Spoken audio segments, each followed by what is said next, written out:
सोमवार फैंस को आश्चर्य कला भली एक पोस्ट शेयर कले क्रिकेटर विराट कोहली। अचानक टेस्ट क्रिकेट सन्यास नेबा पई घोषणा कले किंग कोहली। निज इंस्टाग्राम आईडी रे अवसर नेबार सूचना देले विराट। एबे से केवल वनडे मैच ही खेलिबे। इंस्टा रे गोटे इमोशनल पोस्ट शेयर करी निज रिटायरमेंट रो घोषणा कले किंग कोहली। क्यारियर रे 123 टेस्ट मैच खेलिथिबा विराट 30 शतक एवं 31 अर्धशतक करिसंते। एही घोषणा पूर्व मुंबई विमान बंदर रे विराट कोहली एवं धर्मपत्नी अनुष्का को स्पॉट करा जायतला। दुहे खुशी थिबार एवं विदेश गस्तरे जाउथबार जणा पड़ितला। विमान बंदर रे दंपति को स्पॉट करथिले पापाराजी। दंपति मध्य पापाराजी कैमरा को देखि पोज देथिले। आउ एहार किछि समय परे विराट टेस्ट क्रिकेट रु सन्यास नेबार सूचना देथिले।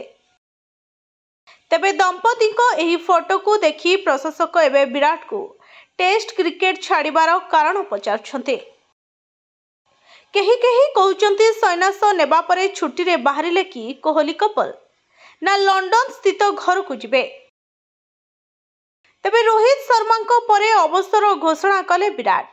36 वर्षीय क्रिकेटर ऑस्ट्रेलिया गस्तरे बॉर्डर गाभास्कर ट्रॉफी खेलुथबार नजर आसिथिले, जेउठी भारत 5 मैच विशिष्ट सीरीज रे 1-3 स्कोर रे हारिथिला।